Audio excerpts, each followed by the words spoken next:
এর জন্য দীর্ঘদিন ধরে যিনি সংগ্রামে অব্যাহত আছেন, সমাজতান্ত্রিক ছাত্র ফ্রন্ট ঢাকা বিশ্ববিদ্যালয় শাখার আহ্বায়ক মোজাম্মেল হক। আমরা আপনাদেরকে একটা কথা আশ্বস্ত করতে চাই,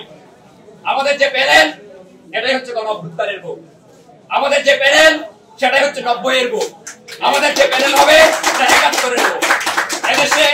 বারবার যারা ছাত্র আন্দোলনের কথা বলছে, কখনো তারা 71 এর সাথে প্রতারণা করেছে, কখনো তারা 90 এর গণ অভ্যুত্থানের সাথে প্রতারণা করেছে, এমনকি জুলাই গণ অভ্যুত্থানের মধ্য দিয়ে যে সকল সমন্বয়ক সহ বিভিন্ন ব্যক্তিরা সামনে দিকে উঠে আসছিল, যারা নতুন নতুন সংগঠন করেছিল, রাজনীতির দিকে আগাচ্ছিল, তারাও এই অভ্যুত্থানের সাথে প্রতারণা করছে। আমরা